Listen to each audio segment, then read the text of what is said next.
जय गुरु संविधान, जय गुरु संविधान, जय गुरु संविधान। आप सब साथियों को आज फिर लाइव प्रोग्राम संविधान गुरु वाणी आप सबके लिए आर्टिकल 16 जो रिजर्वेशन के साथ संबंधित है, आर्टिकल 14 समानता के साथ संबंधित है और आर्टिकल 15 डिस्क्रिमिनेशन को के साथ संबंधित है। जो स्टेप बाय स्टेप आगे बढ़ता हुआ आप सबको संविधान की वाणी की जय। संविधान को गुरु मानो, गुरु मानियो संविधान। जय गुरुदेव, जय गुरु संविधान, जय भीम, जय गुरुदेव, जय भीम, जय भीम, जय भीम, जय संविधान, जय संविधान। आप सबको जैसे कि कल हमने वाणी का जो संविधान की वाणी है उस वाणी को हमने प्रचार करा, पिछले से कंटिन्यूस हम इसका प्रचार जो है वो संविधान का प्रचार आपके साथ कर रहे हैं। आप सबको लाइव जुड़ने के लिए अभिनंदन।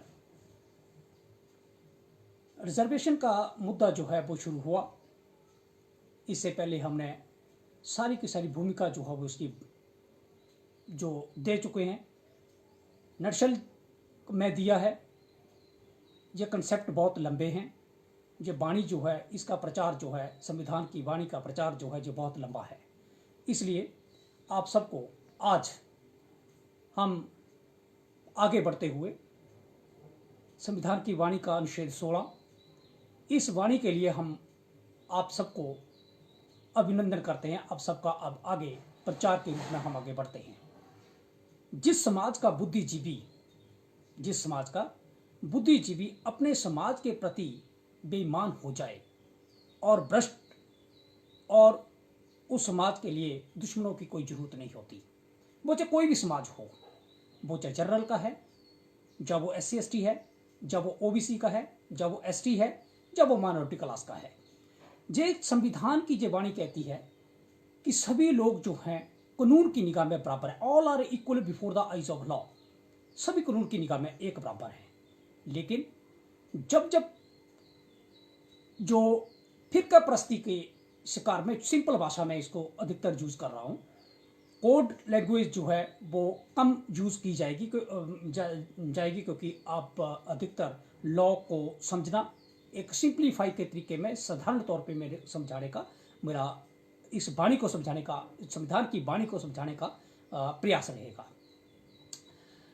इसमें जहां तक की बात है कि आर्टिकल 16 की अगर बात करें तो reservation in proportion and reservation, समानता के लिए आर्टिकल 14 को लागू करने के लिए कि सभी लोगों को बराबर के हक मिलने चाहिए, बराबर होने चाहिए।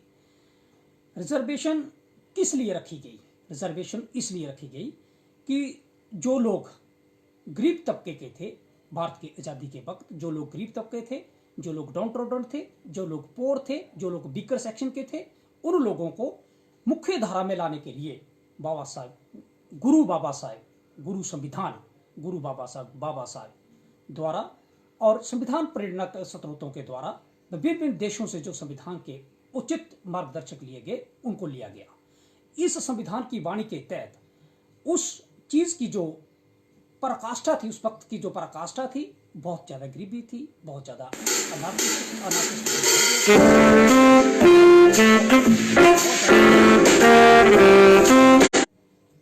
इन्हीं चीजों को लेकर लोगों ने एक रिवोल्ट पूरे भारत में शुरू हुआ और वो खड़े हुए।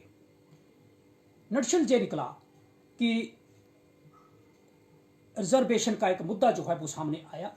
संविधान प्रक्रिया में रिजर्वेशन रखी गई और इसी रिजर्वेशन के अंतर्गत हम लोगों को रिजर्वेशन मिली। रिजर्वेशन क्यों दी? क्योंकि वीकर सेक्शन जो था वो बहुत ही, उनकी स्थिति जो थी बहुत ही दयनीय, आज भी बहुत ही दयनीय स्थिति में करोड़ों लोग जो है अपना जीवन व्यतीत कर रहे हैं। मैं इस पर चर्चा करूंगा।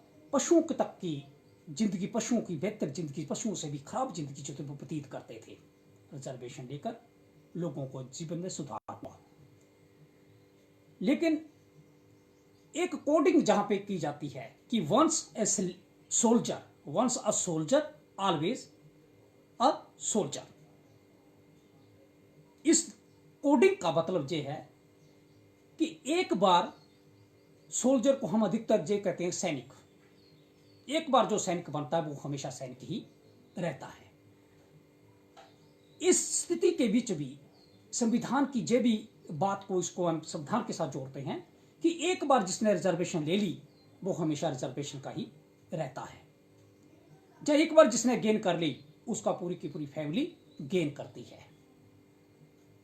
इसकी संविधान की वन से सोल्जर ऑलवेज सोल्जर। लेकिन रिजर्वेशन का मुद्दा जो है ये बड़ा एक वाइड मुद्दा है।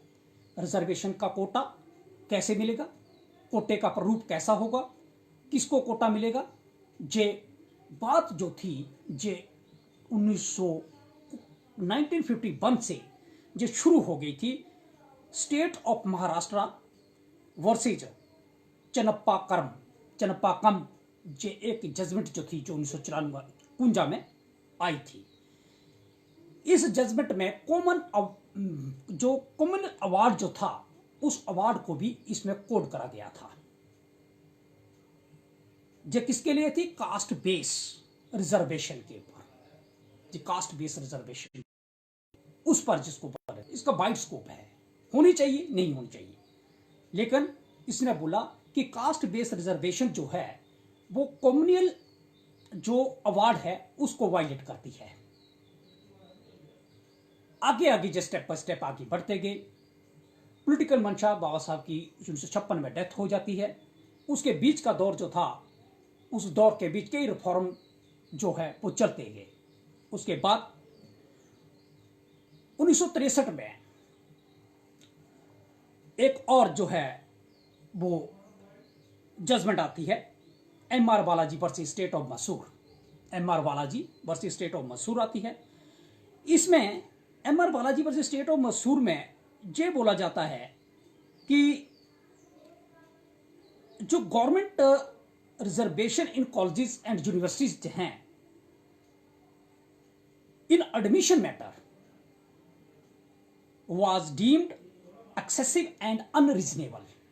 इसका मतलब ये है कि उस वक्त 1963 में जो M R Balaji versus state of Mysore की जजमेंट आई, तो उस वक्त ये बोला गया, वर्डिक्ट जो कोर्ट ने दी उसमें ये बोला गया कि जो एडमिशनें हैं, जो एडमिशनें कॉलेजों और यूनिवर्सिटियों में जो एडमिशनें हैं उनमें जो रिजर्वेशन जो है वो एक्सेस आगे बढ़ाकर जो देना वो ठीक नहीं है, वो गलत है, अनरीजनेबल है।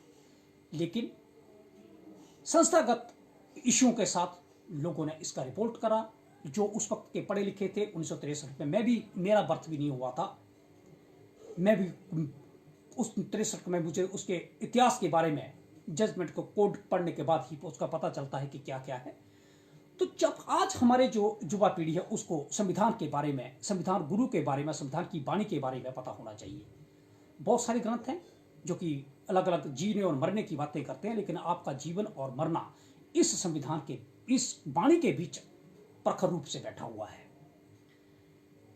एडमिशन में कई जगह के ऊपर यह बोला गया कि 69% जो थी वो रिजर्वेशन जो थी 88% तक की रिजर्वेशन जो है वो दी गई एडमिशन में। क्यों? क्योंकि इक्वलिटी लाने की बात कही गई थी, आर्टिकल 14 को इंप्लीमेंट करने की बात करी गई थी कि आर्टिकल 14 को इंप्लीमेंट किया जाए, फोर्स किया जाए। इन्फोर्समेंट की बात, गवर्नमेंट के ऊपर इन्फोर्समेंट का दबाव था। इस पवित्र संविधान के बदौलत, इस पवित्र संविधान के बावजूद, लेकिन डाइल्यूट करने की, इसमें हटाने की जो बड़ी संगठन जो है वो इसको डाइल्यूट करने के पीछे भी लगा हुआ था। कॉन्स्टिट्यूशन इसमें 69% तक की रिजर्वेशन उस वक्त तमिलनाडु में दी गई, 68% राजस्थान में दी गई, 1980 के दौर में 50% आंध्र प्रदेश में दी गई, और 2005 में इस सारी को कंक्लूड करते हुए, इन चीजों को कंक्लूड करते हुए 2005 में इसको पोस्टपोन करने की तरफ चल पड़े। लेकिन इसमें अपॉइंटमेंट इन रिजर्वेशन में requirement and appointment, requirement in appointment and recruitment in appointment criteria कैसा होगा, पब्लिक सेक्टर में कैसा क्राइटेरिया होगा। तो आरक्षण में ये बताया जाता है कि जब एससी को 15%, एसटी को 7.5%, ओबीसी को 27% 1990 के बाद। 1993 में इसके ऊपर बड़ी वर्डिक्ट आती है, उसको मैं बीच में कोट करूंगा। जनरल को अभी रिसेंट 2018 में 19 में अभी रिसेंट 2019 में गवर्नमेंट ने, केंद्र गवर्नमेंट ने एक अमेंडमेंट लाकर जनरल की 50.5% की जो रिजर्वेशन है उसमें से एक 10% का कट लगाकर जो जनरल के गरीब तबका जिसको बोला जा रहा है, जो 8 लाख रुपया अर्न करता है, उसको 10% दी, और 8 लाख से ऊपर कमाने वाले जो है वो 40.5% के ऊपर बैठे। इक्वलिटी बिफोर लॉ कहां की रही?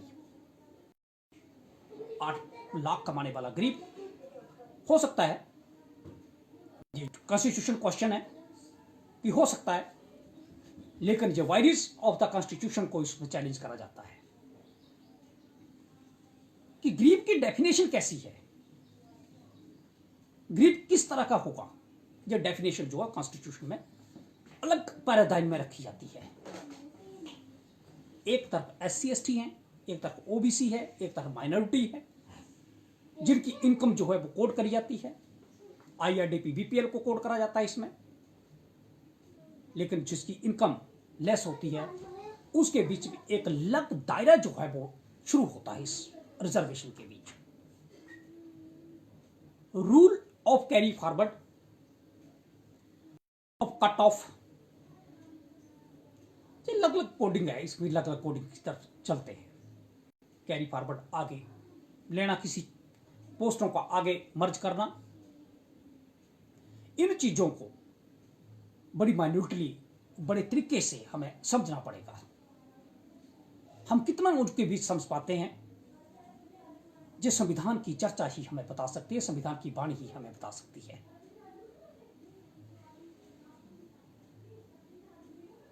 रिजर्वेशन पब्लिक सेक्टर राइट, इसमें जो कंटिन्यूस रिजर्वेशन जो है उसके बीच बड़ा विवाद होता है। स्टूडेंट मूवमेंट अगेंस्ट रिजर्वेशन रहती है, स्टूडेंट्स मूवमेंट अगेंस्ट रिजर्वेशन रहती है, अपर कास्ट रिजर्वेशन रहती है।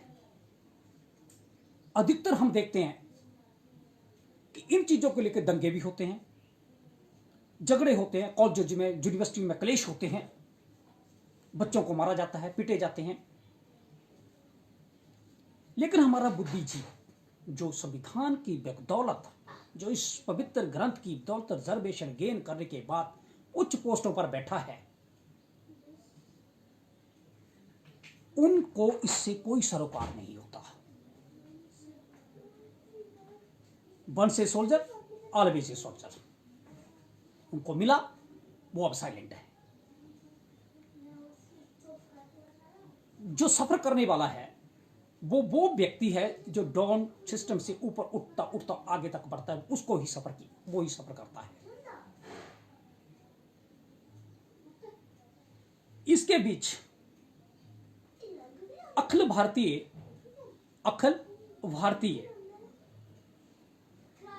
शोषित अखिल भारतीय शोषित कर्मचारी संघ, जो एक रेलवे का कर्मचारी संघ है। अखिल भारतीय शोषित कर्मचारी संघ एक रेलवे का कर्मचारी संघ है। ये रिट पिटीशन जाती है यूनियन ऑफ इंडिया के 1991 में, 1981 में। लेकिन जे इसमें उनको थोड़ा रिलीफ मिलता है, और जे सारे का रिलीफ जो है इसका इंदिरा सानी जो जजमेंट है 1993 की, जिसमें बड़ा वाइड इसमें एलेबोरेट करा गया है, इसको बहुत व्याख्या करी गई है रिजर्वेशन की, उसमें उस जजमेंट में इन सभी जजमेंटों को, जो बेनिफिटरी जजमेंट थी, उनको सभी को ओवर रूल कर दिया गया, मतलब कि उनके ऊपर चेक लगा दिया गया, वो खत्म हो गई। इसी के साथ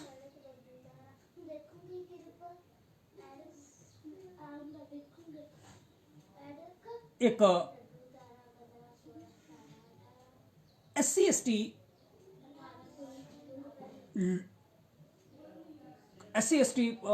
वर्ग की एक जजमेंट आती है बैंक सिंडिकेट बैंक्स की।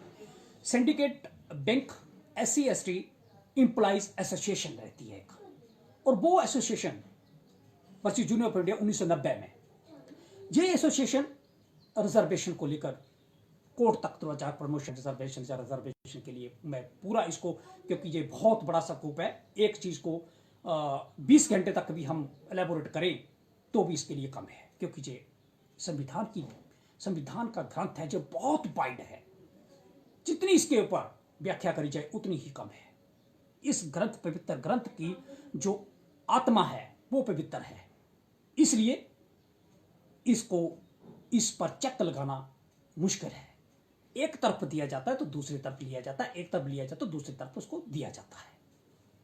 जो आत्मा और परमात्मा के बीच की इसमें कोई भाषा कोई नहीं कहा जा सकता कि आत्मा और परमात्मा का कोई ह्यूमन बीइंग की लिबर्टी, ह्यूमन बीइंग का लाइफ, एटमॉस्फेयर और हर चीज का इसके बीच एक प्रावधान दिया हुआ है। हमें जो मैं बात कर रहा, जो आपको वाणी के साथ, इसको संवैधानिक वाणी के साथ जोड़ते हुए, syndicate bank SC employees association versus union of India 1990, इसमें पर्सोनम की बात आती है। पर्सोनम होता है जो गाएगा, जो वहां पे पहुंचेगा उसी को मिलेगा। ये इस चीज के बीच, इस जजमेंट के बीच में पाया गया। ये जजमेंट सिर्फ उन्हीं को, जो सिंडिकेट बैंक के एम्प्लॉइज थे, उन्हीं को इसका बेनिफिट मिला, दूसरों को नहीं मिला। लेकिन ये भी क्या होता है, ये भी 1993 की जजमेंट, जो इंदिरा साहनी की जजमेंट के साथ इसको भी डाइल्यूट होती है, ओवररूल होती है।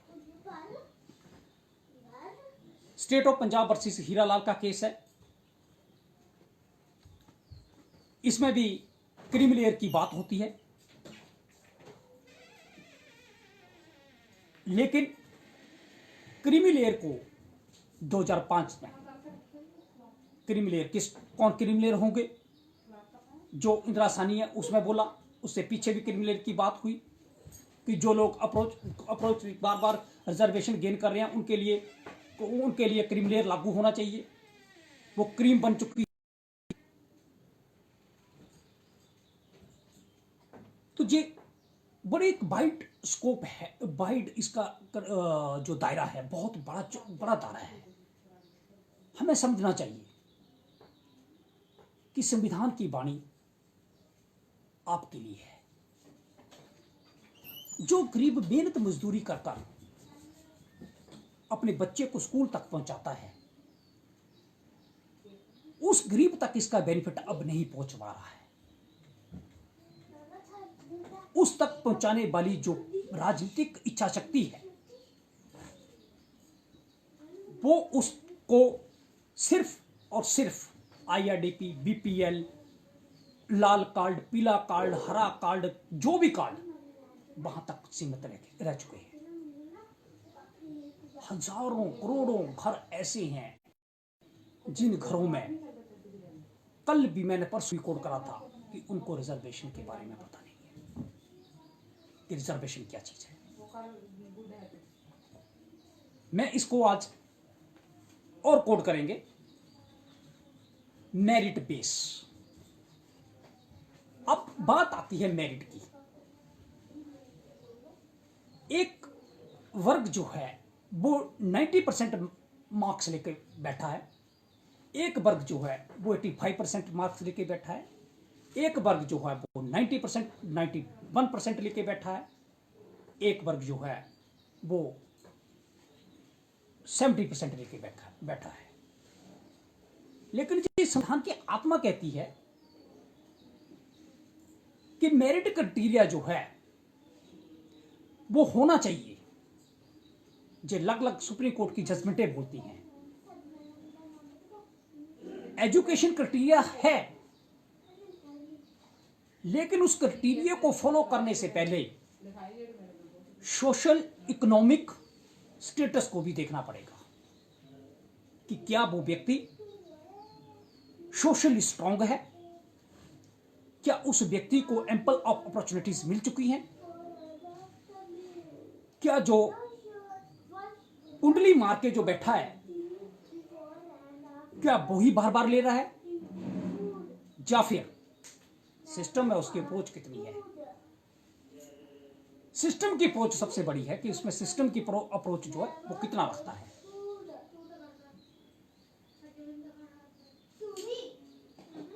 मेरिट में SC ST उसे कैलिबर की बात जो है आती है, फिर कैलिबर की बात आती है। ये 16(4), 16(5), आर्टिकल 16 और आर्टिकल 14-15 ये डिस्क्रिमिनेशन के साथ जुड़े हुए हैं। डिस्क्रिमिनेट हो वो है, कर किया जा रहा है, लेकिन हम कितने विजिलेंट हैं उस डिस्क्रिमिनेशन को रोकने के लिए, उस जो भेदभाव की नीति जो अपनाई जा रही है। आज रिजर्वेशन जो है एक बड़ा मुद्दा भी है। MOU लागू किए जा रहे हैं, कॉन्ट्रैक्ट दिए जा रहे हैं, कॉन्ट्रैक्ट के थ्रू अपॉइंटमेंटें मिल रही हैं, लेकिन उसमें भी उसी को मिल रहा है जिसकी सिस्टम के बीच पकड़ है। आम आदमी की सिस्टम में तो पकड़ रही है।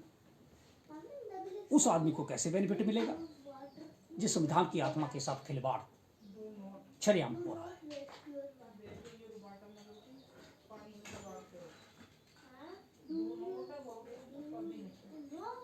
गवर्नमेंट सर्विस के बीच अब हम आपको एक और आगे बढ़ते हैं। Ashok Thakur versus union of India की एक जजमेंट है, 93rd अमेंडमेंट है, जिसमें क्रिमिलेयर को कोड करा गया है। OBC के क्रिमिलेयर अप्रोच जो है OBC ये बोला गया, बट इसमें यह भी बोला गया कि SC ST को नहीं होनी चाहिए। अब क्वेश्चन ये रहता है कि इक्वलिटी बिफोर लॉ की बात, एक साइड तो हम क्रिमिलेयर की बात करते हैं, दूसरी साइड क्रिमिलेयर की बात नहीं हो पा रही है। SC ST में एम्पल्स ऑफ अपॉर्चुनिटी लेने वाले तो बैठे हैं, उनको भी क्रिमिलेयर से बाहर, उनको भी क्रिमिलेयर में डालना जाना चाहिए। पॉलिटिकल रिजर्वेशन पर हम कल बात करेंगे, लेकिन वी सेट रिजर्वेशन, क्या बोला कि वी द कोर्ट, जो कोर्ट है ऑनरेबल सुप्रीम कोर्ट कहता है कि we set the reservation threshold to ensure the equality quality, threshold to ensure the quality equality and merit do not suffer। do not, merit कौन है कि आपके marks कितने हैं, वो सफर नहीं होनी चाहिए। 90% को वरीयता मिलनी चाहिए, लेकिन जो इसका जो इक्वलिटी बिफोर लॉ का जो प्रिंसिपल है, जो डॉक्ट्राइन इक्वलिटी बिफोर लॉ है, उसकी वायलेशन भी होती नजर आती है। कि अगर व्यक्ति मेरिट में नहीं फॉल करता, लेकिन वो डाउन ट्रोडन है, कीपर है, जो उसकी इकोनॉमिकली नॉट डेवलप है, पॉलिटिकली एक्सप्लॉइटेड है, सोशली एक्सप्लॉइटेड है, कास्ट बेस एक्सप्लॉइटेड है, religious base exploited, minority class का है, तो उसको क्या, उसका मेरिट को वहां पे उसको बेनिफिट मिलना चाहिए। अलग अलग तरह की वर्डिक्ट जो है इस पर है। Merit do not suffer. अब बात सबसे बड़ी पुख्ता बात जो इसमें इस ग्रंथ के बीच पुख्ता बात जो दी आई है कि मेरिट के बेस के ऊपर सिलेक्शन होनी चाहिए, लेकिन अब गवर्नमेंट इंस्टीट्यूशंस मेरिट कैसे बनेगी? क्या प्राइवेट स्कूल में पढ़ने वाला बच्चा और जो सरकारी स्कूल के तंत्र में पढ़ रहा है बच्चा, वो कैसे कंपीट करेगा प्राइवेट को, जहां पर हर वक्त एक आइडियोलॉजिकली टीच करा जाता है। सरकारी स्कूलों के लोगों के बच्चे जो हैं, सरकारी स्कूलों के मास्टर जो हैं, जो मास्टर उनके बच्चे प्राइवेट इंस्टीट्यूशन में पढ़ते हैं, लेकिन गरीबों के बच्चे सरकारी स्कूलों में पढ़ते हैं। मेरे बच्चे भी सरकारी स्कूल में जा रहे हैं। इकोनॉमिकली हम लोग किस तरह से आगे उस चीज को कैसे, जो एजुकेशन सिस्टम है, एजुकेशन सिस्टम मेरिट तो एजुकेशन से बनेगी ना। मेरिट कोई आईआरडीपी बीपीएल से आगे तो नहीं बढ़ेगी कि आईआरडीपी का जब बीपीएल का सर्टिफिकेट बन गया तो मेरिट में आ जाओगे।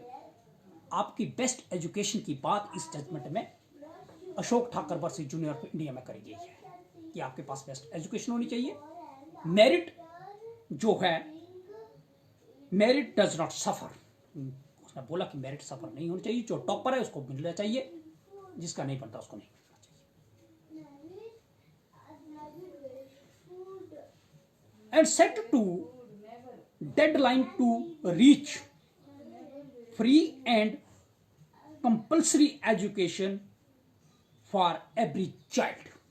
ये इस जजमेंट की कोडिंग है। हर बच्चे को कंपल्सरी एजुकेशन मिलनी चाहिए और उसको फ्री, उसका अप्रोच फ्री होना चाहिए। तो फ्री एजुकेशन कहां तक है, किस लेवल तक है, ये भी आगे एक बड़े विचार की एजुकेशन के, reservation in education and education approach के बीच की जे प्रिंसिपल जो अलग अलग टाइम में बनते हैं, जो उनकी है।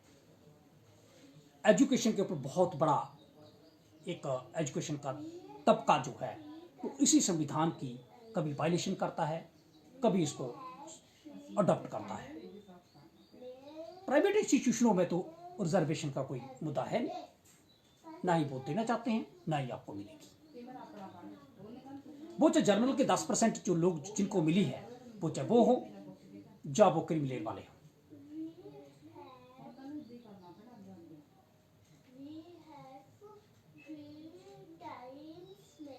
अब बात आती है रिजर्वेशन के एक बेसिक कंसेप्ट की, Indira Sawhney versus junior India की जजमेंट जो है उसको लेकर कि उस जजमेंट के बीच किस किस तरह के रूल जो है वो फ्रेम करे गए हैं।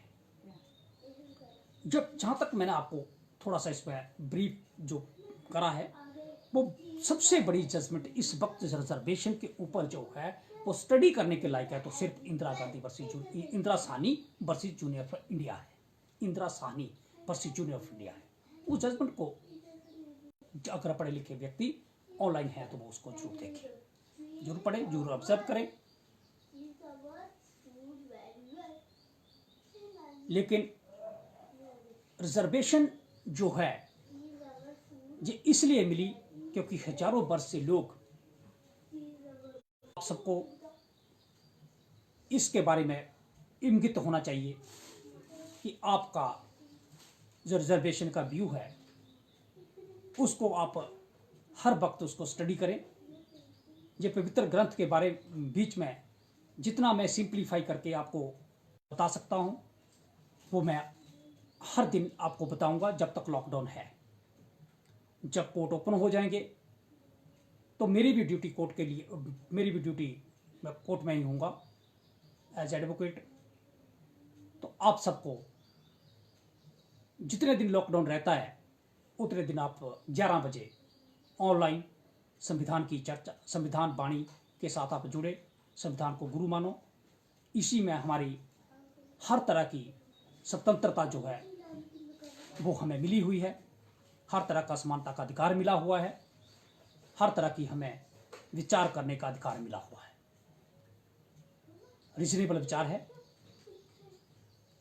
कल 11 बजे आप फिर लाइव जुड़े और 11 बजे के बाद 11 बजे कल हम पॉलिटिकल रिजर्वेशन के ऊपर बात करेंगे कि पॉलिटिकल रिजर्वेशन और राजनेताओं का विचार इस वक्त का क्या रहा है, इसमें पार्लियामेंट की क्या रोल है, राज्य जो विधानसभा है उसका क्या रोल है, इस पर हम कल बात करेंगे। उसके साथ साथ